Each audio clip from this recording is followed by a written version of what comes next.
Aujourd'hui, on plonge dans la vie fascinante d'Annie Girardot, une actrice au charisme brut et à la sensibilité à fleur de peau, qui a marqué le cinéma français par son talent unique et son authenticité bouleversante. Née le 25 octobre 1931 à Paris, elle grandit dans une famille modeste et, avant d'embrasser la scène, suit d'abord des études d'infirmière. Très vite, sa passion pour le théâtre l'emporte. Elle intègre le conservatoire et s'impose comme une comédienne hors pair, repérée par Jean Cocteau, qui voit en elle le plus beau tempérament dramatique de l'après-guerre. Son ascension est fulgurante. Elle brille d'abord sur les planches avant d'exploser au cinéma avec Rocco et ses frères, 1960, qui la révèle au grand public. Dans les années 70, elle devient l'une des actrices les plus populaires, enchaînant les succès avec Mourir d'aimer, Docteur Françoise Gaillan, La Zizanie. Mais derrière la lumière, il y a aussi des épreuves. Les rôles se raréfient, l'industrie du cinéma l'oublie peu à peu. Pourtant, elle ne renoncera jamais, revenant avec force dans les années 90 et livrant un discours bouleversant au César de 1996 qui marquera l'histoire du cinéma. Annie Girardot, c'est plus qu'une carrière. C'est une vie d'intensité, de passion, de combat et de résilience. Voici 10 anecdotes qui révèlent toute la richesse de cette femme hors du commun. Parmi les histoires les plus surprenantes entourant Annie Girardot, il y a sa liaison supposée avec François Mitterrand, bien avant qu'il ne devienne président de la République. Selon sa fille Giulia Salvatori, cette relation aurait eu lieu dans les années 70, alors que François Mitterrand était déjà une figure politique de premier plan. Mais ce qui rend cette anecdote encore plus incroyable, c'est la scène digne d'un vaudeville qui s'est déroulée en 1978. Un soir, alors que Giulia rentre chez elle, elle tombe sur François Mitterrand en caleçon et chemise, quittant précipitamment l'appartement de sa mère. Pourquoi cette fuite soudaine? Parce que Bernard Fresson, alors compagnon officiel d'Annie, venait d'arriver, persuadé qu'elle le trompait. Connu pour son tempérament explosif, Bernard Fresson tentait de forcer la porte, prêt à en découdre. Résultat? François Mitterrand, futur président, a dû s'enfuir discrètement pour éviter un scandale. Cette liaison, bien que jamais officiellement confirmée, a été révélée par Giulia Salvatori dans son livre La mémoire de ma mère, en 2007. Elle illustre non seulement le charisme d'Annie Girardot, capable de séduire des figures influentes, mais aussi la complexité de sa vie sentimentale, toujours marquée par la passion et les situations hors du commun. Dans les années 60, alors qu'Annie Girardot connaît déjà une belle ascension, grâce à Rocco et ses frères, sa carrière commence pourtant à vaciller.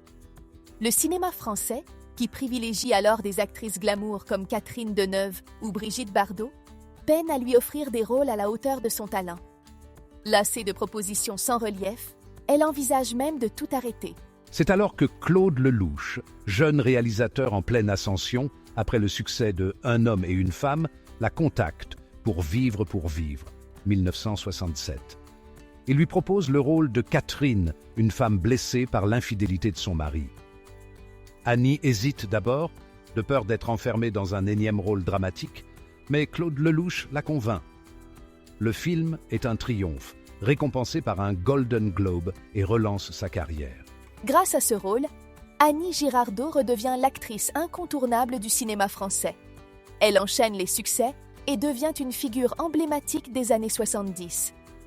Cette rencontre avec Claude Lelouch prouve qu'un seul rôle peut changer le destin d'un acteur et qu'il suffit parfois d'une personne qui croit en vous pour tout relancer. En 1981, alors que sa carrière cinématographique ralentit, Annie Girardot accepte un projet inédit, animer une émission de radio sur Europe 1 intitulée « Paroles de femmes ». Chaque jour, elle donne la parole aux femmes sur des sujets encore tabous à l'époque. Violence conjugale, discrimination, mère célibataire, inégalité professionnelle. Avec sa voix rauque et son ton sincère, elle bouleverse les auditeurs. Elle ne se contente pas de lire des témoignages, elle réagit, s'indigne, partage ses propres expériences. Rapidement, des milliers de lettres affluent, preuve que son émission répond à un besoin urgent de discussion sur la condition féminine. Malheureusement, l'émission est interrompue après quelques mois, officiellement pour raisons commerciales, mais certains murmurent qu'elle dérangeait trop. Quoi qu'il en soit, Paroles de femme reste un moment marquant dans la carrière d'Annie Girardot, prouvant qu'elle n'était pas seulement une actrice, mais une femme engagée, toujours proche du peuple. Dans les années 80, Annie Girardot décide de sortir de sa zone de confort en montant sur scène dans un spectacle musical intitulé « Revu et corrigé ». Ce show, mis en scène par Bob Decou et avec des costumes signés Jean-Paul Gaultier, est un mélange de théâtre, de musique et de performance visuelle. Une première pour l'actrice, connue pour son jeu dramatique intense. Le pari est risqué. Loin de son image d'actrice populaire et réaliste, elle se transforme en diva exubérante, chantant et dansant dans des tenues extravagantes. Pour financer ce projet ambitieux, elle n'hésite pas à investir son propre argent, allant jusqu'à hypothéquer son appartement. Malheureusement, le public ne suit pas et le spectacle est un échec cuisant. Mais cet épisode illustre bien le caractère d'Annie Girardot. Une femme qui ose, qui tente, qui prend des risques. Elle aurait pu se contenter de son succès passé, mais elle a préféré explorer de nouvelles voies artistiques, quitte à se brûler les ailes. Malgré la faillite de Revu et Corrigé, elle continue à surprendre et à expérimenter, prouvant qu'elle était avant tout une artiste complète et passionnée. S'il y a un rôle qui incarne à la perfection le talent brut et la puissance dramatique d'Annie Girardot, c'est bien celui de Madame Marguerite. Cette pièce, écrite en 1973 par le dramaturge brésilien Roberto Ataíde, est un monologue intense et exigeant où une institutrice autoritaire et désabusée entraîne ses élèves dans une leçon qui vire peu à peu au chaos. Lorsqu'Annie Girardot accepte d'incarner ce rôle en 1974, elle ne sait pas encore qu'elle va livrer une performance qui marquera à jamais le théâtre français. Seule sur scène pendant plus d'1 heure, elle oscille entre humour grinçant, rage contenue et douleur profonde, donnant à Madame Marguerite une humanité bouleversante. Son jeu magnétique captive le public dès la première représentation, et très vite, la pièce devient un véritable phénomène. Le spectacle est joué à guichet fermé pendant plusieurs mois, et les critiques sont unanimes. Jamais une actrice n'a su rendre un personnage aussi viscéral, aussi vibrant. Madame Marguerite, sous les traits d'Annie Girardot, est à la fois terrifiante et fragile, autoritaire et brisée, incarnant toutes les contradictions d'une femme dépassée par un monde qu'elle ne comprend plus. Mais pour Annie, ce rôle n'est pas qu'un simple succès théâtral. Il devient une part d'elle-même. Elle le reprend en 2002, près de 30 ans plus tard, avec la même intensité, la même énergie brute. À 71 ans, elle impressionne toujours autant, prouvant que l'âge n'a en rien altéré sa puissance scénique. Cette dernière version lui vaut même un Molière de la meilleure comédienne, un triomphe qui réaffirme sa place parmi les plus grandes actrices de sa génération. Ce qui rend Madame Marguerite si unique, c'est aussi la proximité entre le personnage et l'actrice. Beaucoup y voient un parallèle avec la propre vie d'Annie Girardot, une femme de caractère, passionnée, parfois dure, mais surtout profondément humaine. Dans la pièce, l'institutrice impose d'abord son autorité avec un cynisme mordant, avant de laisser apparaître ses blessures, ses doutes, sa solitude. Une dualité qui rappelle celle d'Annie, toujours partagée entre la force et la fragilité. Son interprétation est si marquante qu'elle reste aujourd'hui une référence absolue dans l'histoire du théâtre français. D'autres actrices ont tenté de reprendre le rôle, mais aucune n'a su y insuffler la même intensité. Annie Girardot et Madame Marguerite, c'est une fusion parfaite entre un texte et une artiste, une symbiose qui transcende les époques. Avec ce rôle, elle prouve une fois de plus qu'elle n'est pas seulement une actrice populaire, mais une immense tragédienne capable de captiver un public entier avec une simple présence. Son nom restera à jamais associé à cette pièce culte, témoin d'une carrière exceptionnelle et d'un talent inégalé. Dans les années 2000, Annie Girardot est toujours une immense actrice, mais elle mène en secret un combat contre une ennemie invisible, la maladie d'Alzheimer. Cette affection neurodégénérative commence à affecter sa mémoire, rendant l'apprentissage des textes de plus en plus difficile. Pourtant, abandonner la scène et le cinéma n'est pas une option pour elle. Alors, pour continuer à jouer sans que personne ne soupçonne sa maladie, une astuce est mise en place. Une oreillette discrète qui lui permet d'entendre ses répliques en direct. Les premiers signes de la maladie apparaissent à la fin des années 90. Annie oublie des noms, des dates, des détails du quotidien.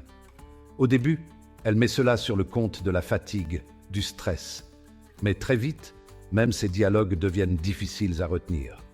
Elle, qui a toujours été une actrice instinctive, capable d'apprendre des pages entières de texte en un clin d'œil, sent que quelque chose ne va pas. Pourtant, son amour pour le métier est plus fort que tout. Plutôt que d'accepter son sort et de se retirer, elle cherche une solution pour continuer à jouer. Son entourage et les équipes de tournage mettent alors en place une technique secrète, une oreillette minuscule reliée à un assistant qui lui souffle ses répliques en direct. Grâce à ce dispositif discret, elle peut continuer à jouer comme si de rien n'était, livrant des performances toujours aussi émouvantes et intenses. Ce stratagème lui permet de tourner encore plusieurs films et pièces de théâtre, et même de remporter un dernier César en 2002 pour son rôle bouleversant dans La pianiste de Michael Haneke. Personne ne se doute alors de l'effort colossal qu'elle doit fournir pour continuer à incarner ses personnages. Elle tient bon, portée par une volonté inébranlable et une passion qui dépasse les limites de la maladie. Mais le combat devient de plus en plus difficile. Peu à peu, même avec l'oreillette, les tournages deviennent éprouvants. Les trous de mémoire se multiplient, les moments de confusion aussi. Son dernier film, Elle s'appelait Sarah, 2010, est tourné alors qu'elle est déjà en phase avancée de la maladie. L'équipe fait preuve d'une immense patience, mais il devient évident qu'Annie ne peut plus jouer sans difficulté. En 2006, elle apparaît une dernière fois sur scène, au Molière, affaiblie mais toujours digne. Ce sera l'un de ses derniers instants sous les projecteurs. Le public, conscient de son état, lui offre une ovation debout, un hommage vibrant à une femme qui a tout donné au cinéma et au théâtre. Cette anecdote est l'un des témoignages les plus poignants de son amour pour son métier. Même face à la maladie, Annie Girardot refuse de renoncer. Elle lutte jusqu'au bout, préférant user de subterfuges pour rester actrice encore un peu, encore quelques rôles. Son oreillette secrète symbolise à elle seule cette force intérieure, ce besoin viscéral de jouer, de raconter des histoires, d'exister à travers ses personnages. Elle s'éteint en 2011, emportée par cette maladie qui l'a peu à peu éloignée de son art, mais jamais de l'amour du public. Son courage et sa détermination restent gravés dans l'histoire du cinéma, prouvant que, même dans l'adversité, une véritable artiste ne renonce jamais à sa passion.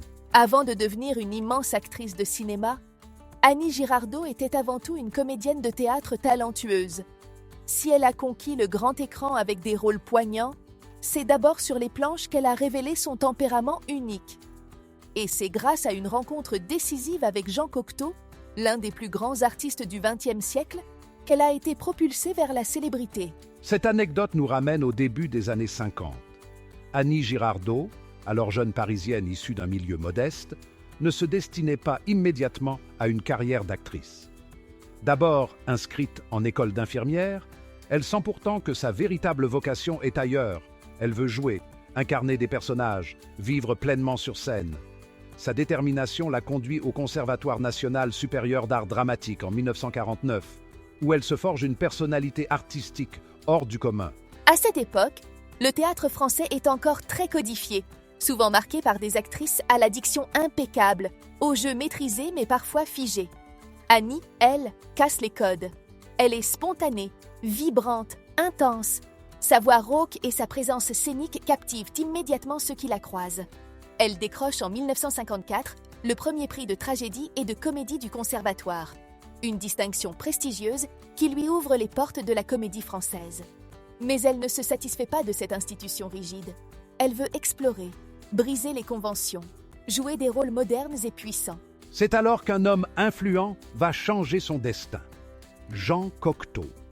Poète, dramaturge, cinéaste et artiste visionnaire, il est une figure incontournable de la scène culturelle française.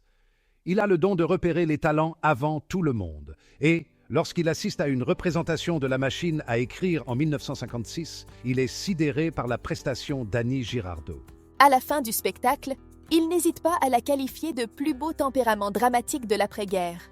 Un compliment immense, surtout venant de Jean Cocteau, connu pour son exigence et son flair infaillible pour les talents bruts. Grâce à cette reconnaissance, Annie Girardot attire immédiatement l'attention des metteurs en scène et des producteurs de cinéma. Jusqu'alors principalement cantonnée au théâtre, elle se voit désormais offrir ses premiers rôles à l'écran, notamment dans 13 à table, 1955, et L'homme aux clés d'or, 1956.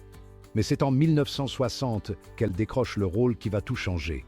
Nadia dans Rocco et ses frères de Luchino Visconti, où elle donne la réplique à Alain Delon et impose son jeu puissant et tragique à l'écran. Ce film marque le début de sa légende. Sans cette reconnaissance précoce de Jean Cocteau, aurait-elle percé aussi vite dans le cinéma? Difficile à dire, mais une chose est sûre. Il a joué un rôle clé en mettant un coup de projecteur sur son talent brut et en lui permettant d'être repéré par les grands réalisateurs de son époque. Cette anecdote illustre parfaitement le fait qu'un simple regard, un simple mot d'un mentor influent peut transformer une carrière. Jean Cocteau l'a révélé, mais c'est elle-même qui a construit son chemin, refusant de se laisser enfermer dans un carcan. Si elle a marqué le cinéma français, c'est aussi parce qu'elle a toujours préféré les rôles réalistes et viscéraux aux personnages figés dans des conventions trop strictes. Son passage du théâtre au cinéma est le reflet de sa capacité à s'adapter, à transcender les genres et à conquérir le public par la seule force de son jeu.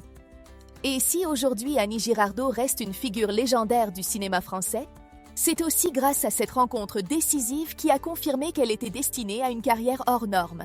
Dans les années 60 et 70, le cinéma français est dominé par des hommes aux voix graves et aux répliques ciselées.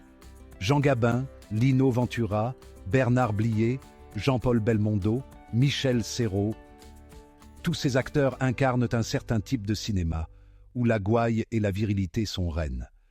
Derrière les dialogues incisifs et inoubliables de cette époque, un nom revient sans cesse, Michel Audiard. Scénariste et dialoguiste légendaire, Michel Audiard est le maître incontesté des punchlines et du parler vrai. Il crée un univers où les personnages masculins ont une épaisseur, un cynisme et une ironie mordante qui marquent les esprits. Son cinéma met en avant des figures de truands, de policiers, de baroudeurs, souvent désabusés mais toujours brillants par leur verbe. Les rôles féminins, eux, y sont rares et souvent secondaires. Pourtant, une femme a su s'imposer au sein de cette bande virile, Annie Girardot. Pas en tant que simple présence décorative, mais comme une actrice capable d'égaler ces monstres sacrés en charisme et en intensité. Contrairement à d'autres actrices de son époque qui incarnaient des figures féminines sophistiquées ou fatales, elle, c'était la femme du peuple, forte, directe, authentique, avec une gouaille qui n'avait rien à envier aux hommes. Si Michel Audiard lui a offert plusieurs rôles marquants, c'est parce qu'elle possédait ce que peu d'actrices avaient à l'époque. Un franc-parler naturel, qui collait parfaitement au dialogue mordant du dialoguiste. Une énergie brute, capable de tenir tête aux personnages masculins sans paraître fragile ou effacé. Un style de jeu viscéral et sincère, qui lui permettait de passer du rire aux larmes en un instant. C'est ainsi qu'Annie Girardot a brillé dans plusieurs films signés Michel Audiard ou inspirés de son style, comme Elle boit pas, elle fume pas, elle drague pas, mais elle cause. 1970. Dans cette comédie culte, elle incarne une femme de ménage bien trop curieuse, qui se mêle des affaires de ses employeurs et découvre des secrets compromettants. Son rôle plein d'humour et de malice lui permet d'exploiter toute sa spontanéité. Tendre Poulet, 1968, face à Philippe Noiret, elle incarne une commissaire de police brillante et indépendante dans une comédie policière où elle prouve que les rôles de flics ne sont pas réservés aux hommes. Son personnage est à la fois drôle, incisif et terriblement attachant. On a volé la cuisse de Jupiter, 1980, suite directe de Tendre Poulet, où elle reprend son rôle de commissaire avec encore plus d'assurance et de mordant. La Zizanie, 1978, face à Louis de Funès, elle joue une épouse excédée par les lubies de son mari. Son jeu naturel et spontané équilibre parfaitement l'exubérance de Louis de Funès et elle parvient même à lui voler la vedette dans certaines scènes. Dans ses films, Annie Girardot impose une présence rare pour une actrice dans l'univers de Michel Audiard. Là où beaucoup de femmes dans son cinéma n'étaient que des épouses ou des faire-valoir, elle existait pleinement. Elle ne subissait pas, elle s'imposait. Cette capacité à incarner des femmes fortes, authentiques et populaires lui a permis de casser les codes du cinéma français de l'époque. à une période où les héroïnes étaient souvent cantonnées à des rôles de femmes fatales ou de belles ingénues, Annie Girardot montrait que l'on pouvait être une héroïne à sa manière, drôle, puissante, avec des failles, mais jamais effacée. Michel Audiard avait compris cela. Il voyait en elle une actrice qui pouvait tenir tête aux plus grandes gueules du cinéma, et c'est ce qui l'a rendue inoubliable. Encore aujourd'hui, quand on pense aux grandes figures du cinéma populaire français, son nom revient toujours parmi les légendes. Annie Girardot a connu une carrière flamboyante, mais sa vie sentimentale a été tout aussi intense et tourmentée. Femme passionnée, entière et indépendante, elle a aimé avec fougue, sans concession et souvent au prix de grandes douleurs. 3 hommes ont particulièrement marqué son existence. Renato Salvatori, l'amour fusionnel et destructeur. Bernard Fresson, la jalousie et la passion explosive. Et Bob Decou, l'artiste fou qui l'a mené au bord du gouffre. Ces relations, mêlant passion, souffrance et admiration, ont façonné sa vie autant que sa carrière. C'est en 1960, sur le tournage de Rocco et ses frères de Luchino Visconti, qu'Annie Girardot rencontre Renato Salvatori, un acteur italien séduisant et rebelle. Entre eux, c'est une alchimie immédiate, une attirance électrique qui les pousse à se marier 2 ans plus tard, en 1962. De cette union naît leur fille Giulia Salvatori en 1963. Mais rapidement, leur relation, si passionnelle au début, devient plus complexe et chaotique. Renato Salvatori est un homme instable, jaloux et en proie à des démons intérieurs. Il sombre dans l'alcool, devient imprévisible et parfois cruel dans ses paroles. Malgré les tensions, Annie reste attachée à lui, même après leur séparation. Elle dira toujours que Renato a été son plus grand amour, celui qui l'a marqué à jamais. Même après leur rupture, elle reste présente dans sa vie, l'accompagnant jusqu'à ses derniers jours. En 1988, Renato Salvatori meurt des suites d'une cirrhose liée à son alcoolisme. Annie, bien que séparée de lui depuis des années, est anéantie. Un amour trop fort, trop dévorant, qui ne pouvait pas survivre à la réalité. Après sa séparation avec Renato Salvatori, Annie Girardot entame une relation tumultueuse avec Bernard Fresson, acteur charismatique au tempérament volcanique. Avec lui, l'histoire est intense, mais marquée par des éclats de colère et une jalousie maladive. Un soir de 1978, leur relation prend une tournure surréaliste. Annie entretient une liaison secrète avec François Mitterrand, alors figure politique de premier plan. Mais Bernard Fresson, soupçonneux, décide de débarquer chez elle sans prévenir. La scène qui suit semble sortie d'un vaudeville. Bernard Fresson, furieux, tente de défoncer la porte, persuadé qu'Annie lui cache quelque chose. François Mitterrand, pris au piège, n'a d'autre choix que de fuir, en caleçon et chemise. Cette anecdote, racontée par Giulia Salvatori dans son livre « La mémoire de ma mère », illustre parfaitement les relations explosives et passionnées qui ont jalonné la vie sentimentale d'Annie Girardot. Une histoire d'amour où la passion se mêlait à la tempête. Dans les années 80, Annie Girardot tombe sous le charme de Bob Decou, metteur en scène excentrique et provocateur. Séduite par son énergie et son audace artistique, elle se lance avec lui dans une relation aussi créative que dangereuse. C'est avec lui qu'elle décide de monter un projet fou. Un spectacle musical extravagant, revu et corrigé, où elle chante et danse dans des costumes signés Jean-Paul Gaultier. Mais ce pari audacieux vire au désastre. Le spectacle est un échec cuisant. Les dettes s'accumulent et Annie hypothèque même son appartement pour financer le projet. Malgré l'échec, elle assume ses choix. Elle dira plus tard « J'ai trop cru aux hommes, j'ai trop cru en l'amour ». Un amour aveugle qui l'a menée à une chute financière brutale. Elle a aimé intensément, sans retenue. Elle a pris des risques, en amour comme dans sa carrière. Elle n'a jamais cherché le confort des relations tièdes, préférant les passions brûlantes, quitte à s'y perdre. Annie Girardot disait souvent « Mieux vaut une vie intense, quitte à se brûler, qu'une vie sans passion ». Ces histoires d'amour ont été à l'image de sa carrière. Vibrantes, imprévisibles, bouleversantes, elles ont contribué à faire d'elle cette femme forte et libre que l'on n'oubliera jamais. Annie Girardot a été l'une des actrices les plus populaires du cinéma français des années 60 et 70, enchaînant les rôles marquants et les succès. Mais comme beaucoup d'artistes, Elle a connu une traversée du désert. Dans les années 80 et 90, sa carrière décline brutalement. Elle, qui avait tourné avec les plus grands réalisateurs et captivé des générations de spectateurs, se retrouve peu à peu effacée des plateaux de cinéma. Les propositions de rôle se font rares, les réalisateurs ne l'appellent plus. Le cinéma français semble l'avoir oubliée. Alors qu'elle était autrefois l'une des actrices les plus aimées du public, elle doit se contenter de petits rôles dans des films de second plan, voire de téléfilms oubliables. Annie Girardot vit cette période comme une véritable injustice. Elle sait qu'elle n'a rien perdu de son talent, mais le monde du cinéma semble l'avoir mise de côté. Mais en 1996, après plus de 10 ans d'oubli, elle est invitée à la 21e cérémonie des Césars pour recevoir un César d'honneur, en reconnaissance de sa carrière exceptionnelle. Ce moment aurait pu être une simple formalité, une remise de prix comme une autre. Mais ce qui va se passer sur scène va bouleverser toute la France. Lorsque son nom est annoncé, Annie Girardot monte sur scène, les yeux brillants d'émotion. Elle regarde la salle, cherche ses mots, et lâche alors une phrase qui résonne encore aujourd'hui.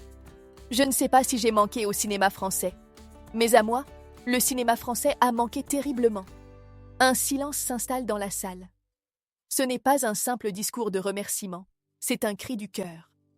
Elle ne lit pas un texte préparé. Elle parle avec son âme, avec la douleur de l'oubli. Elle dit tout haut ce que beaucoup d'acteurs vivent dans l'ombre, la peur d'être mis de côté, de disparaître. Dans le public, certains ont les larmes aux yeux, d'autres baissent la tête, gênés. Tous comprennent qu'Annie Girardot ne joue pas un rôle ce soir-là. Elle livre une vérité brutale, poignante. Dès le lendemain, son discours fait la une des journaux. Les médias le relaient en boucle. Le public, qui l'a toujours aimé, se sent ému et révolté par cette confession douloureuse. Comment une actrice aussi talentueuse a-t-elle pu être oubliée à ce point? Pourquoi le cinéma français l'a-t-il abandonnée? Pourquoi faut-il attendre un César d'honneur pour lui rendre hommage? Le discours d'Annie Girardot devient un symbole de l'ingratitude du monde du cinéma. Il met en lumière la précarité des carrières artistiques, même pour les plus grands. Il rappelle que la célébrité est éphémère et que tout acteur, aussi talentueux soit-il, peut être mis à l'écart. Ce moment marque un tournant. Le public se mobilise. Des réalisateurs se sentent coupables de ne plus l'avoir sollicité.